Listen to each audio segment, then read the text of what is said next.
I now have the pleasure of introducing Philip. Philip Berg is an instructor at the Pipestone Lamb Wool Program at Minnesota West Community and Technical College. Philip was born and raised on a Pipestone area sheep farm and continues to work with his family's sheep operation. After receiving his master's degree, he worked for North Dakota State University at the Hettinger Research and Extension Center for 6 years doing sheep research prior to returning to Pipestone, where he worked as an extension agriculture educator for 11 years. Philip is highly respected for his outstanding work as an educator and has completed 5 online sheep management courses for those who find it difficult to attend on-site programs. So with that, I will welcome Philip. Well, thank you. And I'm going to open up my screen so that hopefully everybody can see that. Yes, I can see your screen now, Philip. Do you have the 2 slides on there or just the 1? 2 slides. All right, so then I just need to swap that out. All right, how's that? Perfect. Super. Well, I'm excited to be on the webinar. Again, I'm from Pipestone, Minnesota, which is kind of in the southwest corner of Minnesota. I tend to think that it's been cold here, but after talking with Robin, it's probably been pretty nice.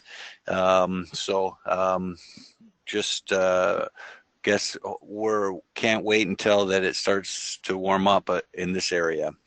So I'm going to tell you a little bit about our program, just what I do a little bit, just as I start. The Pipestone Lamb Wool Program has been around since 1972. It's been was initially governmentally funded, and some organizational funds that went into it. And really from the beginning, we focused on a sheep producer group in this area. And our goal was to increase the sheep production and the production level of sheep producers in this region. And then we spend there's 2 instructors here, Lori Johnson and myself. And we spend about 80% of our time with these individual producers. And the 20% of our time is doing outreach, such as this webinar.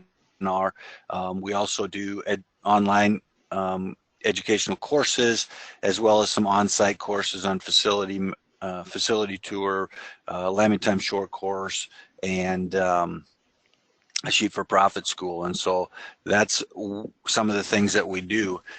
Just to give you a little highlight on what our program does, we currently are working with about 83 producer members within about 125-mile radius of Pipestone.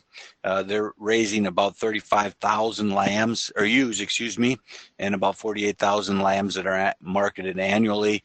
We have producers from 50 to 1,400 head in terms of their ewe flock size, and our target return is about $40 to $50 per ewe in terms of economics. But our top end producers are returning well over $100, and so per ewe. And so those are some of the dynamics or the specs on our producer members. What we do with those producer members, we do farm visits where we actually go out to those visit farms and talk with them and spend time with them, talking about facilities, talking about nutrition, and their operation. A lot of our time is devoted to low labor saving practices, of which that's one of the things I'm going to talk about today. We do also offer webinars to those individuals, some group demonstrations and workshops where we go out to farms. We also work with them through phone consultation, where if they have a question, they sure can give us a call, and we help to market lambs and sell and find quality breeding stock. So to kind of work into our discussion for today, our production system has several things that are important. And the first thing, and probably the most important thing, is that we have controlled production, meaning that we take control of when the ewes are lambing, so that we don't overwhelm ourselves, we don't overwhelm our facilities. And so controlled production is very important. And when we controlled our production, that allowed us to expand our ewe numbers with the same amount of labor. To do that, the primary, and one of the things I'll talk about, and again, this is kind of our program members, but we have multiple lambing periods. So we lamb for a specific time period, and we take a break, we lamb for another specific time period. And there's several different ways that we accomplish that, but that again has allowed us to expand our ewe numbers with the same amount of labor and same facilities, or same lambing facilities. And so that becomes very important. When we're primarily lambing in the winter months, so late January through April is when most of our ewes are lambing. We do have some lambing late in April and in May, but we're targeting most of them in February and March. We are looking to get a high lambing percentage, and so we do management practices to have high lambing percentages. We early wean, and most of our lambs are marketed. We probably top off our market lambs at 130 pounds at about 4.5 months of age. A lot of our lambs are marketed between that 5 and 6 months of age. They're primarily on all grain diets, and we are lambing at a time period where we're hitting a low supply period, and so that's become important in terms of when we are controlling our production, that we want to match the time period that there's the most demand for our lamb. And so that's kind of our production system, and just so you have a little feel for where I'm coming from and some of the things that I am going to be discussing. So when we think about our goals, and obviously we want to have every ewe have a nice set of twin lambs. The lambs get up and nurse and they're healthy, and so we want to have a high production level where they're going to gain fast, and we have twin lambs on each ewe, but we also want to do that while we're utilizing the labor that we have available in our facilities that we have available. And so that's one of the reasons that we do some of the things that we do, is that the multiple lambing periods, for example, allows us to expand with the same amount of labor and facility. And so that's kind of our primary goal, and we're going to talk today about some of the labor saving practices that we can utilize to increase that our success. So when we're talking about controlled or planned lambing, we're basically controlling the number of ewes that can lamb at any one time period. And we believe that does several things. It helps us to save more lambs. It helps us to be more fresh and not overtax us as producers, so that we can focus on the lambs and saving the lambs. It also allows us to expand our numbers with our existing labor and facilities. There's several ways that we'll talk about what we've done to do that, and one is scheduled groups, blitz, and wave. And so we'll talk about each one of those in particular. And so on a scheduled grouping, the cycle of a ewe is about 17 days. And so if we expose for 17 days, when the ewe is actively cycling, we usually get about 85% of those ewes to lamb. The challenge is in this group one, if we wanted to do a group one that's on they're probably still in a state of anestrus, at least in our environment, and so it becomes a little more challenging. We need to use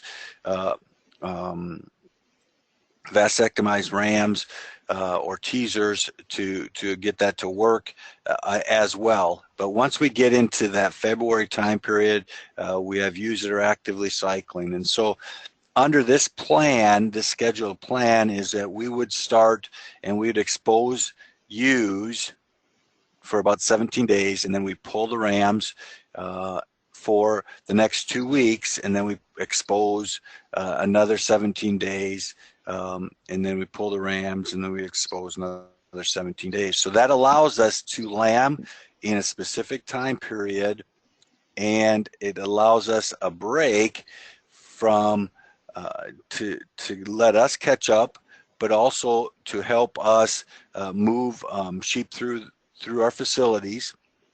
so we can bring the next bunch in. And it also, because of that break, there's a health benefit to it as well. And so if we have something going on, and it will break the cycle of a bacterial scour, for example. And so that is very good in multiple areas. And so this is a primary example, and some people will expose rams for 17 days to 25 days, depending on how many ewes they wanted to get bred each of those time periods. The blitz from a planned lambing standpoint is more of a wild card, and so basically that's saying we're going to take all our ewes and expose them for 7 days, and then that means we would lamb for 10 to 12 days. The challenge is that sometimes that works out really good, and we can focus and get additional labor in to accommodate that time period.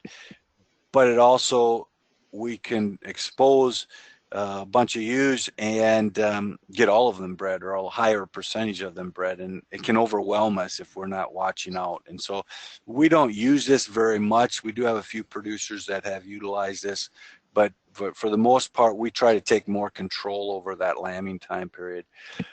And when we are doing this kind of blitz lambing, we encourage producers to use marking harnesses on the rams, and when a certain number of marks have been reached, then we can pull the rams. And so we would anticipate about 85% of those that get marked, they're going to end up conceiving and actually delivering lambs. And so if we want to lamb a group of 85, we would want to pull the rams after 100 ewes have been marked.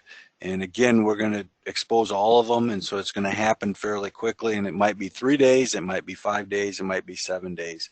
And so that's just a way to do the planned lambing, but we need to make sure we remember how many lambs or ewes we can handle in our facility. The wave lambing is something that is done in the western United States quite a bit, where they're exposing a set of ewes, and then each couple of weeks or 17 days they're exposing more ewes. And so what the first group would move through, and then you have your next wave coming right behind them. And an example of that would be that we expose 150 ewes for 14 days, which isn't quite a full cycle, and then we add another 75 ewes to the group for an additional 17 days, so that we're exposing for a total of about 31 days. But really that second 75 only got exposed for 17 days, and that first 150 actually got exposed for 2 cycles. Or close to 2 cycles. And so and in theory, we're hoping that 75 of those ewes will lamb in the first 14 days, and they've worked through our lambing barn, and then we bring in the next 75. That has worked really good for us. We started off with the initial scheduled lambing, and we maximized our facilities. And so then what people were doing is they were lambing larger groups, even though their facilities couldn't quite handle it, and overtaxed us from a labor standpoint, but also our facilities. And when we went to this waved lambing, it allowed us to lamb more ewes through our facilities. We were utilizing the facilities more consistently. The downside to it, we had less breaks in there in terms of breaks for us to recoup, but also breaks if we had a health issue go through our facilities. So, but it's been very favorable. So again, the advantages are a larger number of ewes through a common lambing barn. It allowed us to expand in a controlled fashion, and it also reduces the chances of overwhelming us. And so you as a producer might say, gosh, 5 ewes is what I'd like to have lamb every day. And ideally, we try to target to what you can handle in a day. And for some producers, that might be 5 ewes, some that might be 10. For some, it might be 20 or 30 ewes, depending on their facilities. But we're trying to make that level or level that out as much as possible by waving in another group, so that we don't overwhelm ourselves, and the ewes can flow through our system fairly quick or fairly efficiently. The problem occurs when we get a big day where we get 2 or 3 times as many ewes lambing as what we can handle, and so that becomes a challenge. And so when we take control of our breeding, that's one of the goals that we're trying to do. Obviously, some of the disadvantage of the planned breeding is it definitely takes more records and record keeping, and so we need to identify those groups as we breed them and know which ones need to go into the lambing barn. Under the wave lambing, we talked about less time to clean up in between. And one of the challenges that we have is the difficulty of getting the early breeding time periods to work as well as our later time periods in terms of the wave lambing. If we don't get a good response to the beginning of the breeding season, they will all recycle the second heat period, which 17 days later, and if we wave in another group of ewes, that's a challenge for us if they all hit on that the first group hits on that second ester cycle. So that's one of our challenges, but those are some of the things that we're looking at.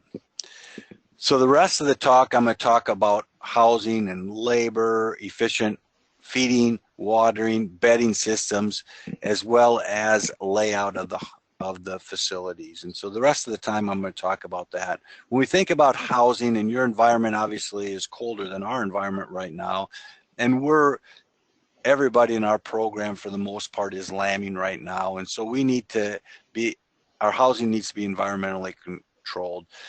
Our lambing housing needs to be environmentally controlled. And what that means is that we typically want our lambing barns to be warm, and that's above freezing. We just want them above freezing for a variety of reasons. One, when we utilize water tubes to water our ewes in, that prevents it from water from freezing, but also we want to, if a lamb is born in that environment at 32 or above freezing, and we don't get to that lamb right away, it's still going to be viable and healthy. As long as it was born healthy, it's still going to be a viable lamb. And so it gives us a little bit more time to get to working with it. And so when we think of a warm environment, we're thinking around that 32 to 40 degrees temperature. When we have that warmth, we have to have insulated buildings, and when we have the insulated building, we have to make sure we have them vented appropriately. And so a good ventilation system has to provide fresh air, and many times we miss that. I mean, we put a fan in there, but we don't always have fresh air coming in someplace, and so a lot of our producers have weighted air vents coming in that allow fresh air to come in. So when the fan is pulling air or moisture out of the building, that there's a source of fresh air coming in. And so we want to control the buildup of that moisture in the air, and we want to move the air and clean up the air in terms of airborne diseases, and ultimately control the extremes. And at the bottom of this slide, I listed a couple of numbers, and in the handout it also talks about that. But we want to be running 33 CFMs, or cubic foot per minute, of continuous fan capacity per 1,000 pounds of body weight in that barn. So 33 per 1,000 pounds of capacity in that barn is what we want to run, and that's a continuous fan. That fan runs all the time, 24/7. And then our secondary fan adds 100 CFMs, or we would have a total of 133 CFMs per 1,000 pounds of body weight.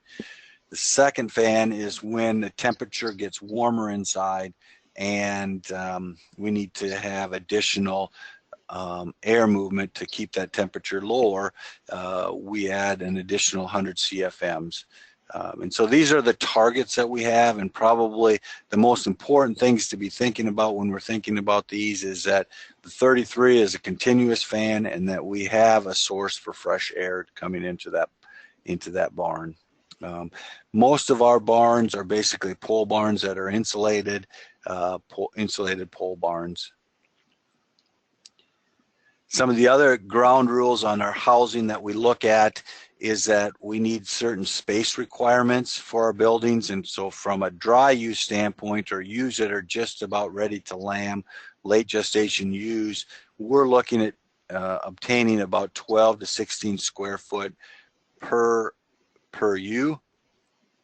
If once they've lambed, we need about 20 to probably 25, because we're looking at higher lambing rates, 20 to 25 square foot of space. And then in our creep area, we're looking at, and we set up creep areas for our young lambs. We need about 1.5 to 2 square foot of space.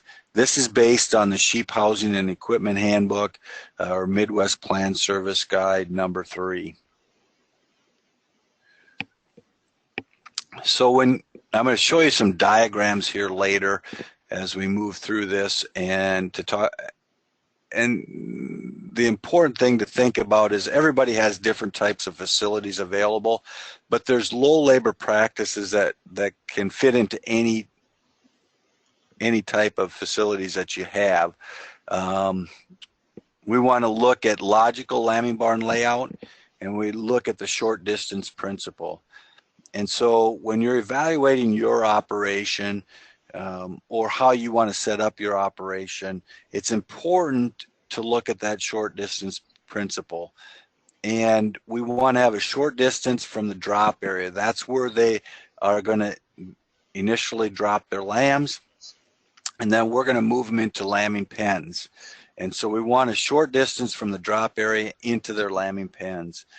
And then we want to have a short distance from those lambing pens into smaller grouping pens, into larger grouping pens.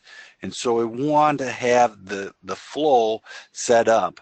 The problem sometimes exists where we lamb someplace, they have to go through a long pathway to get to a lambing jug, and then from the lambing jug they have to go through narrow pathways and a long pathway, get into grouping areas. So when and that's a problem. That takes time, that takes labor. Ewes don't always cooperate. And so we talk about our short distance principle and want to keep it as short as possible from each of those areas. And making little changes to your operation will help you greatly in that. The last thing that I listed up there is artificial rearing areas. And artificial rearing areas, we're dropping 200 to 200+ % lamb crop. Generally, we are only keeping 2 lambs on each ewe. And if we have triplets or quads or quints, we're going to initially try to foster some of them onto our lower productive ewes where that only had singles. But generally, when we have a prolific flock, we don't have a lot of singles. And so a lot of those multiple births are going on to supplemental milk. And we've had very good success with supplemental milk production, or raising lambs on milk replacer. We have really good success with that. And when we look at that artificial rearing area, that needs to be an area that we spend a lot of time walking by so we can evaluate the performance and how well they're getting started to nurse on those artificially reared lambs. So be thinking about that as we get to the layouts and the designs. Also in the layouts and the designs are some feeding systems, some watering systems, and some bedding systems. And I'm going to show you some examples of some of the things that we've done in this area. And hopefully there's some things that you can take home from this presentation and implement in your operation. To start with is easy watering systems. And what I'm talking about is a water tube. And I'll show you several examples of the water tube. Basically, the water tube is a 6-inch diameter PVC pipe. And And as you can see on this slide, it has a small hole cut in the top of it where you can consume water. Typically, that cut on the top there is about 4 inches by 6 inch, and we want to make that a little square. We don't want to cut down too far on the sides. We want the height at about 24 to 27 inches in height. We want to get it as high as we can, as long as the ewes can still drink out of it, and to avoid contamination on there. This has been a huge labor saver for us, and we've actually taken these water tubes out into our lamb feeding areas, and it's been very beneficial for water consumption of our feedlot lambs as well. Sheep like to drink out of them. It's a way to provide fresh, clean water. Water obviously is our most essential nutrient. And so I'll give you some pictures of how those are set up. Again, this one, just basically we attach the lambing jugs to the upright here, and we can have the water tube already set up, and we can just put lambing jugs around the water tube so that we can, each individual lambing jug would have access to the water tube. So we don't have to fill and feed them water individually. We can do the whole group.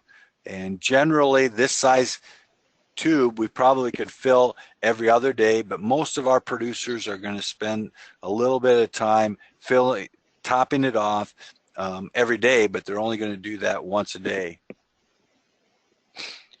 Here's an example of a water tube and lambing jugs that are all set up. And so we have a line of water tubes. Ewes can drink off from 2 different lambing pens. Works very good. You can see at the bottom of the screen, I'm not sure if you can see my arrow, but there's a little hole cut in the front of the water tube.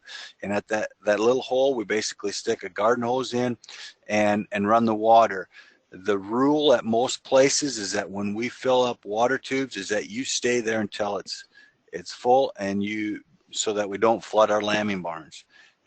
Because if we walk away, we can't hear the water running out of the tube someplace, and that can cause a lot of water buildup. And so for the most part, that job, when we do that, is a slow time for us to catch our breath, but we're going to stand there and wait till it's full. Because of our environment, most of the time we could put a float in it, but most producers don't want to because of the colder environment, that if the hydrant would freeze up, that wouldn't be a favorable thing. So for the most part, we are just filling that, again, topping it off once a day. But this works really good. There's actually 2 water tubes here. I think there's 10 pens of lambing jugs on one water tube. There's a walk alley, and then there's another 6-8 pens at the other end that also have a water tube on it. This is a wooden frame. It's important that when you put the water tube in, that it is level, so that all the amount of water is available to the ewes all the way down. Here's another example of a water tube. This one actually has an H-frame made out of metal, has a barrier underneath it, and then has a barrier on top. And then on the H-frame, we can just tie our lambing jugs as we need them. Otherwise, the ewes that are dropping can drink water out of there if they want. And this works really good. You can't really see it, but there's cables that also pull this up, this H-frame water tube up to the ceiling. And so this one actually can be pulled up into the ceiling so that it can access easier cleaning. This one is very similar, but it uses a different type of lambing jug panel where they're using stockade panels. Again, a barrier underneath, a barrier on top. Again, here's the cable so that it can be ratcheted up to the ceiling so that we can quickly clean underneath them. Again, this works very good and has worked very well.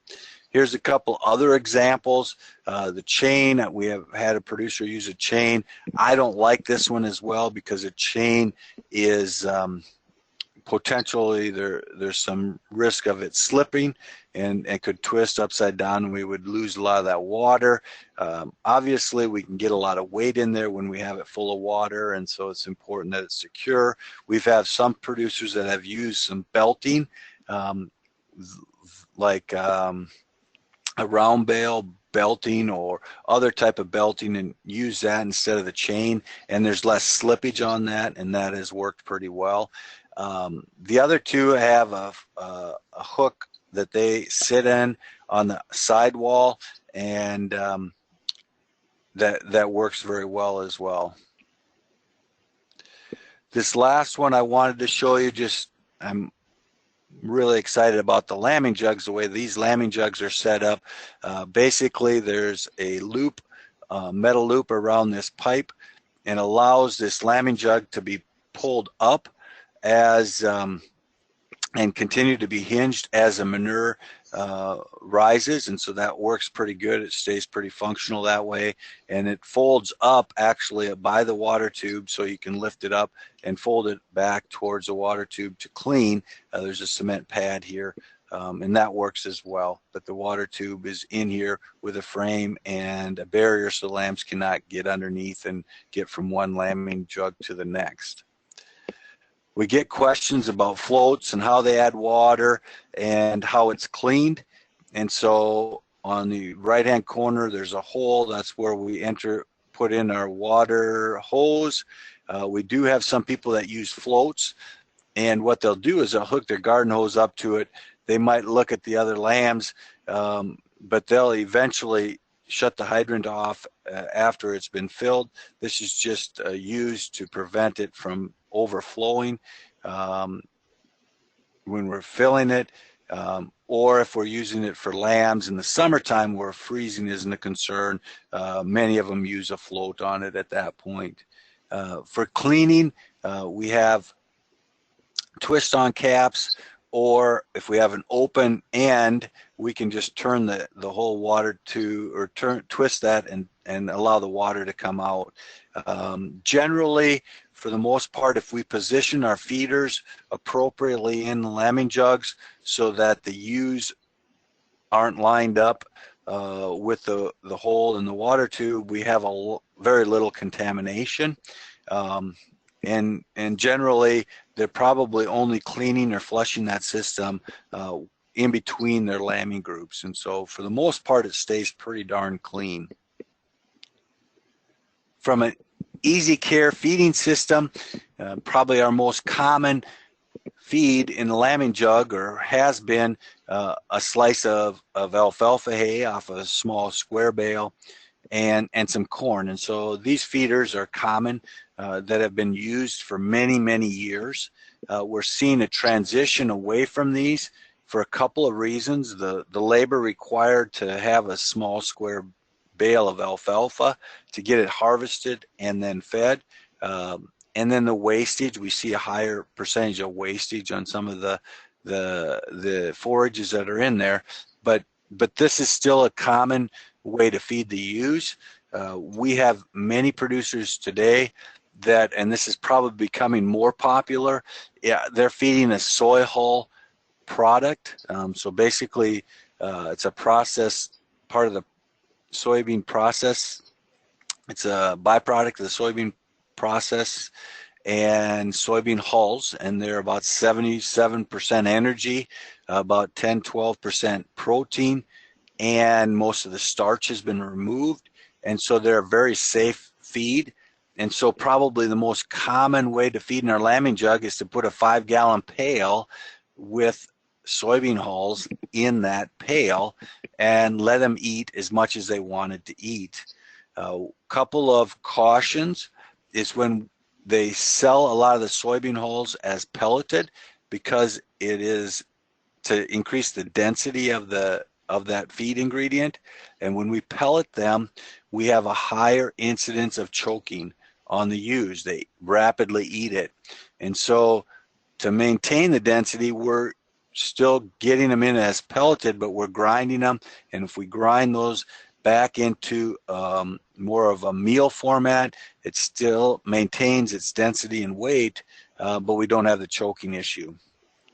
And so I wanted to make that as people aware of that. Do not run into acidosis issues when we're doing this, and ewes transition very well. They're on a grain and forage-based diet late gestation, and in the lambing jugs, they go to the soy hulls, cell-fed, and then they can be moved back onto a grain forage after the lambing jugs, or we can continue to feed them, self-feed them the soy hulls through lactation. So we have some doing a little bit of all those things. Some other feeders in the right-hand corner, we use those old feeders that we used for hay and put a trough in the bottom that we can get the soy hulls. The ewes can eat soy hulls. We can fill that once a week, and basically we don't have to fill that feeder other than once a week when we maybe have some additional labor, and so that reduces our labor in the lambing jugs, as they always have feed available to them. A couple other feeding systems with the soy hulls that we've utilized, and so basically this is set up, it's a frame in the middle, and we would put lambing jugs around, attach lambing jugs to these 2x4s. We have a water source on both ends of this feeder, and they have access to the soy hulls. And for that whole lambing period, we don't have to feed them. This self feeder we fill prior to just the beginning of lambing, and then they just consume that feed when they're in the lambing jugs. And so that has worked really well for this individual producer. Some other things that we look at are our feeding systems, and from a labor standpoint, feeding becomes very important, and it's important to understand how much space you need for feeding the ewe. We are looking at, and again, we're limit feeding them. We need about 20 inches of space per head when we're limit feeding them, and if that's an H bunk where they can eat off both sides, 100 ewes only needs 84 foot of bunk space. If we're looking at fence line feeding, we have a lot of fence line feeding, we need about twice as much, or 167 foot of feeder space. We have several people that are using self feeders, and self feeders work well in terms of reducing labor, but we get a considerable amount of waste involved with that. Here's some examples. I'm not sure there's any magical feeder that minimizes the waste when we're feeding round bale feeders. To be quite honest, we feed very few sheep within our program this way anymore. If they are using one of these types of feeders, self feeders, we're actually limiting the time that they have access to the feed. Basically, they can get their nutritional requirements in about 2 hours, depending on the forage. And so we'll put them in there for 2 hours, and then we'll lock them out of it. And that greatly reduces our wastage. But this is a labor-saving system, but it's an expensive system because of the waste involved. We've had a few producers that are self-feeding forages in a ground forage format, and bridging becomes a big issue with that. And here's some examples that have worked fairly well for us, where they basically come in with a skid loader and ground forage, and actually they've been mixing in ground grains in there as well. That has been working pretty good. And they'll dump that forage and grain in there, and that might last them for 2 to 3 days or 4 days, depending on how high the side is, and how much capacity they can hold. But bridging is something that's of concern, but that is a labor-saving practice that we have some producers doing today. Here's just some examples of fence line feeding. I'm not going to spend a lot of time on that. Basically, we want a barrier on the bottom and about a 9-inch opening, a barrier on top. And there's several, you can buy them commercially. We have people that use elevator sections to keep it up off the ground, and we have people that are putting it right on the ground and using the forage as a backstop as well. have a couple producers that are feeding through the sidewall. Again, this is a labor-saving practice. Feeding through the sidewall, and so basically they have a rubber mat here. You can see the tip of the nose of one of the ewes feeding through that. That seals up the barn in the wintertime. Seems to work pretty good. You can see that they can eat the feed on the inside. It allows us to, if we can self-feed, it allows us to feed more sheep in that area because they need less bunk space per ewe. There are some downsides to it. Obviously, the rain, the snow comes off of this hoop barn that they're feeding through and lands on the feed. And we have to keep the feed, enough feed there pushed up so that it seals that, so that we don't get too much air in there. So, but that's another way that we've been feeding the ewes and during feeding the ewes to reduce labor. From a bedding standpoint, in our environment, we have a lot of corn and soybeans, and so we don't have a lot of small grains, and so straw and bedding becomes a pretty large expense. And so we have some producers that are looking at ways to reducing their bedding costs, and several of them have put in a slatted flooring, whether it's expanded metal or tenderfoot or plastic flooring in their lambing jug area. And so they basically have the lambing jugs up on skids, and they can push these into the barn, and then when a ewe lambs in the drop area, then they move them up into these individual lambing pens. They have a water tube in there, and they just need to put a pail of soy hulls in there, and for the most part, they're fairly self-sustaining and does not require as much bedding. This has been something that we continue to see more of because of the cost of the bedding, but also the time to do the bedding. The other things that I wanted to talk about, and when we think about our lambing barns and our setup, is that we need to make it easy. And as I get older, this becomes more and more important. And so having walk-through gates becomes very important. Having to reach over lambing jugs or step over lambing jugs. My father, who is a fairly tall man, he would have lambing jugs after lambing jugs and would just step over those lambing jugs to get back to look at some. And like I said, as I get older and older, the easier I can make it for myself, the more time I'm going to spend working with the ewes and the lambs to make sure they're mothered up correctly and things work as well. And so I can spend more of my time with management rather than with more physical things. And so walk-through gates is a must, and all of our producers have really implemented this very heavily, is that it needs to be easy for us to get different tasks accomplished, and so walk-through gates is very important. The last few slides that I have are going to look at lambing barn layouts and hopefully implement some of the things that we've talked about as we've gone through. And so here we call these narrower barns, and so these are barns that are 30, 32, 34, 36 foot wide. We like to put the water tubes, or the blue area, water tubes on the outside walls, put the lambing jugs on the outside walls of those barns, on the narrower barns.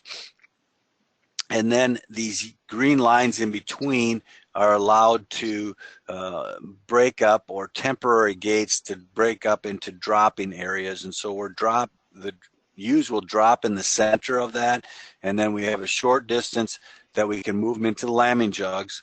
And then the ewes are all being fed outside in this case.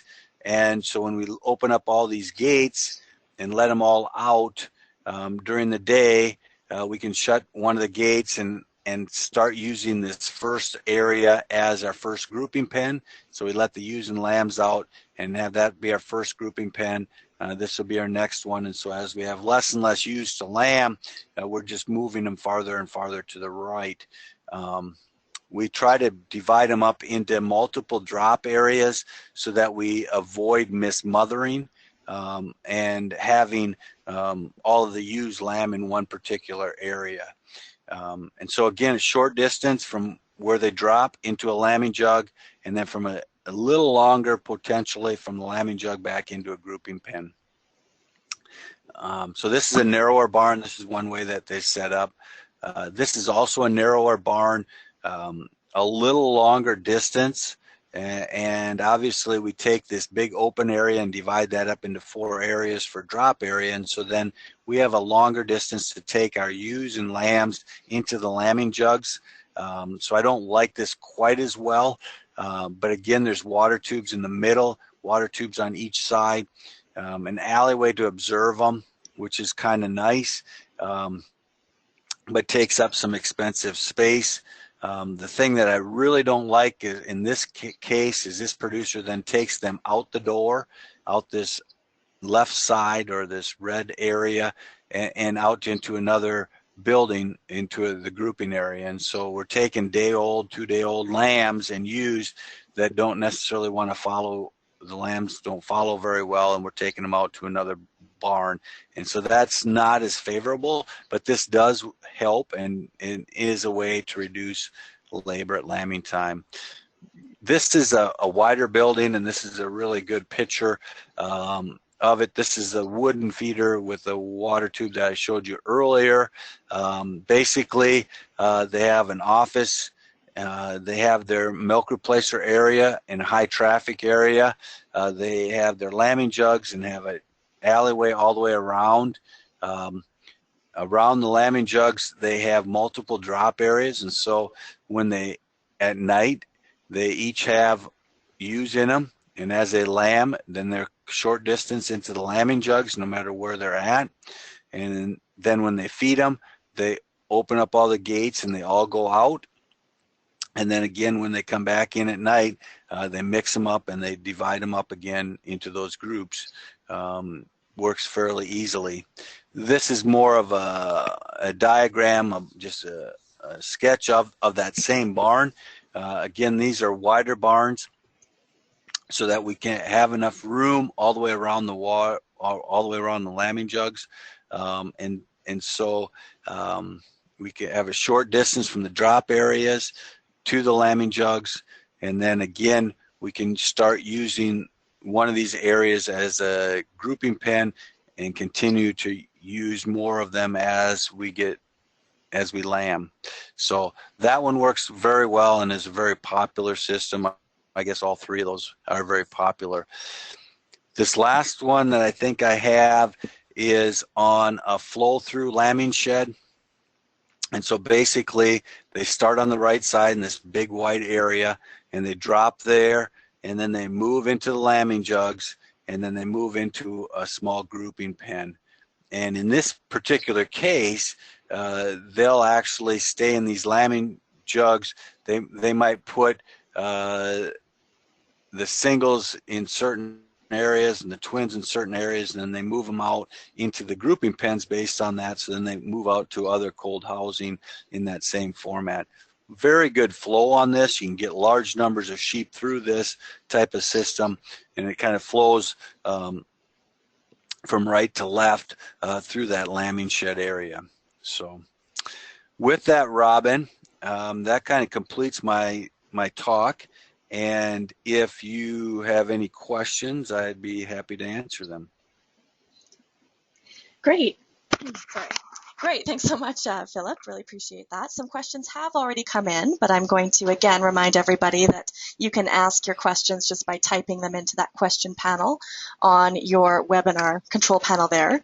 And also, I'm just going to take a minute to point out that Philip has provided 2 handouts for this webinar that you can download right out of that same control panel. So you'll see close to the question one that there's another panel called handouts, and you can just click and download straight from there there. If any of you have problems with that, you can also send me an email after the fact and I can get those to you. So I'll go ahead and start with the questions that have already come in, which would hopefully give people time to type in their additional questions. So starting with question here, how do you foster lambs? What are your tricks and how successful are you? Excellent question. And actually, we have some people that are very good at it, and other people that aren't, and they don't do they don't do, because they haven't been successful. They don't do a lot of it. I would say one of the biggest things, I was out on a farm yesterday, is the timing of it, and by having a controlled lambing time period where the ewes are lambing. When I was out there yesterday, they had probably 10 ewes lambing, and all within that hour. And so the timing becomes very critical. And so we have pretty good success with a wet graft, and that means that they're freshly born, and the other ewe that's having a single is freshly born or has lost a lamb is freshly born. And that seems to be our easiest way to graft them. And that's probably our most successful. At one time, we had quite a few people that used stanchion grafting, and at this point in time, because it takes up some space, we have very little of that being done anymore. And so most of it is what I call wet wet grafting initially. We do have a couple producers that do what I call as slime grafting, where they might have a lamb that was a couple of days old that they want to graft onto to another ewe, and they'll basically use a saltwater solution, put as much amniotic fluid into that pail as well, and then they'll dip both lambs, the lambs that is the ewe's original lamb and the new lamb, in that solution and put them back. A couple of our producers have pretty good success with that. Not everybody does, but our best success is the wet grafting, or having that controlled time period where they're all lambing. You're having quite a few lamb at the same time. So, okay. Great. Another question here. Can you get away with just 3 lambing jugs for 15 ewes? Typically, we use, as a rule of thumb, about 15% lambing jugs for the number of ewes that we have. The more we control our lambing, we may need a few more lambing jugs, and we're talking about 10 to 15 permanent lambing jugs, and we will have additional secondary jugs that we would set up. And so the permanent ones would have the water tubes on them. The temporary ones would allow us to expand when we get overwhelmed. And so, to answer your question, yes, and you can control that. But if you synchronize them and they all lambed within 3 days of each other, you're not going to have enough lambing jugs. And so that one's a difficult one to answer. But we're targeting about 10 to 15% permanent jugs, and we'll have another probably 5 to 10% temporary jugs in case we need them. Okay, great. Another question here is, what are your lambing pen sizes, and what do you consider a large barn for the width? Okay. So our lambing pen sizes, our ewes are probably weighing about 160 to 170 pounds, and most of our lambing jugs are probably 4.5 by 4.5 to 5 by 5s. I would say 20 years ago, our ewes are probably closer to the 150 pounds, and we had more 4 by 4 lambing jugs. And so that's our lambing jug size. And some are 4.5 by 5s, but range from 4.5 by 4.5 to 5 by 5s. The barn width, when I talk about a narrow barn, I'm probably talking about 40 foot in width or less. and our wider barns are going to be wider than 40 foot. And so if we put 10 foot down the middle of a 42 foot wide barn, that gives us 42 minus 10 is going to give us 32. So that's going to give us 16 foot on each side. If we get much, if we only have 10 foot on each side, that's not just simply not enough space. We just see more injury when we do that on the narrower barns, and that's why we like to put the lambing jugs out on the wall. Okay, another question here is, can a heater be added to the water system with a 6-inch pipe? We have not had, I take that back. We had one individual that put a heat tape underneath the water tube and insulated that area that water tube actually sat on. And that worked all right for the first year, but then he had rodents that got into it and it didn't work the next year as well. Most of our barns are at or above that 32 degrees or at or above freezing, and so we really we don't utilize water tubes if we're not going to be above freezing. I'm assuming you could put a water heater in there. I've heard of people that will run it through an automatic water that has a heating source, and so the water is actually filtering through their automatic water, but I have not seen none of our producers are doing that. Okay. Question here is, what do you consider highly prolific ewes, and what would be the lowest drop percentage that would make this type of system work financially? Wow, that's a good question. All right, so prolific ewes, the genetics that we're using, ideally if we could get all twins, that would be great. That would be where we would want to have our ewes at, where they all would raise twins.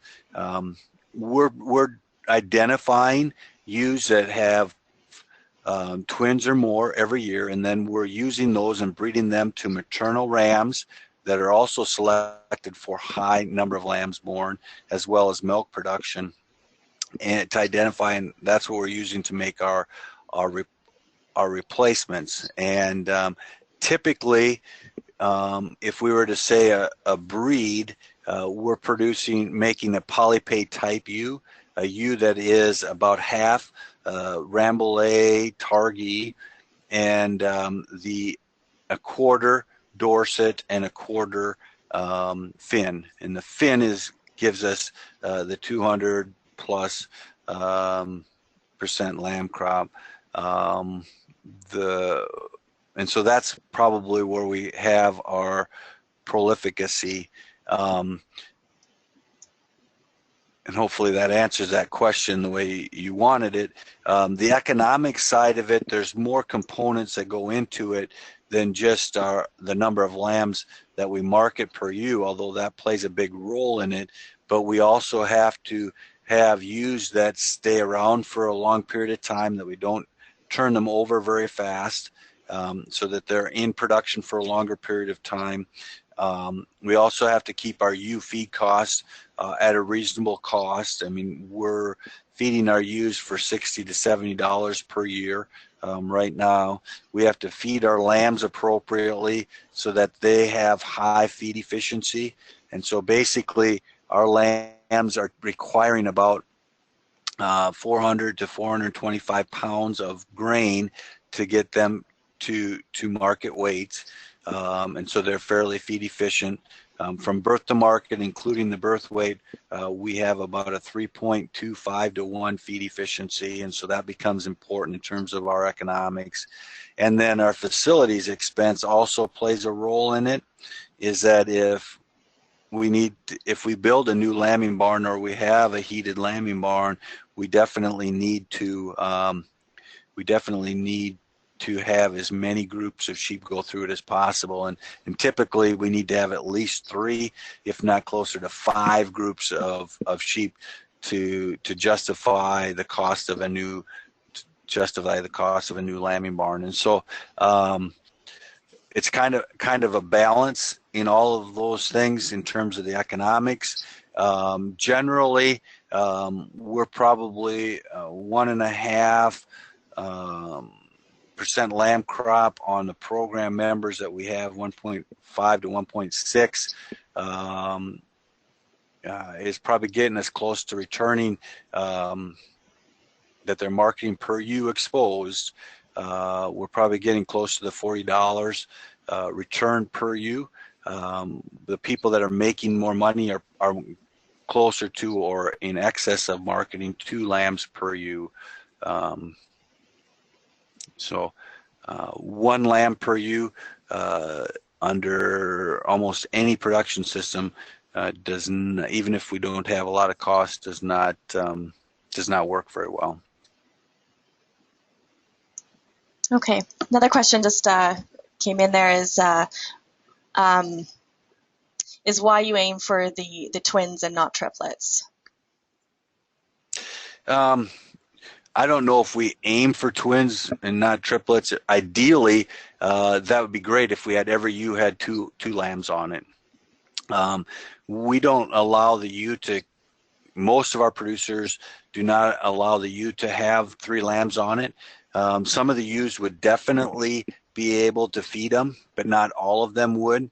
And the other concern that we have is that when we do keep triplets on them, there's 3 lambs fighting for a feed source, 2 feed sources on that ewe. And especially when they're getting closer to being weaned, there's more trauma on that udder, and we see a higher incidence of mastitis. And so that's one of our most productive ewes, and we have a higher percentage leaving our flock because of mastitis. And so that's why, and if we did keep 3 lambs on those ewes, we'd have to manage them separately and feed them more. And so they would have to take a separate group. And so that's why we're only, for most producers, are only allowing 2 lambs on per ewe. Not that some of those ewes couldn't raise 3 lambs, but to work through our facilities and to have better success, we're just running with 2. And so to get 2 lambs on every ewe and to market a 200% lamb crop, we're going to have some triplets and some quads to get that to work, because we will have some singles. And what is the average age of your ewes?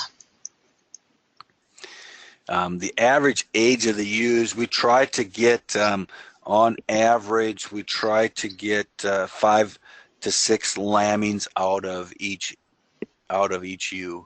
And so on average, that would be putting them at about 6 years of age. We would have some that would be 10, 11, 12 years of age, but because of the average, because our replacement rate's about 17%, and so our average age is around that 5.5 to 6 years, or 5.5, 6 lambings, excuse me. Okay, and I'm noticing that it is 12:06, so I'll just have time for one more question here. If you don't have a proper creep feeder, how can you get the lambs to eat the grain?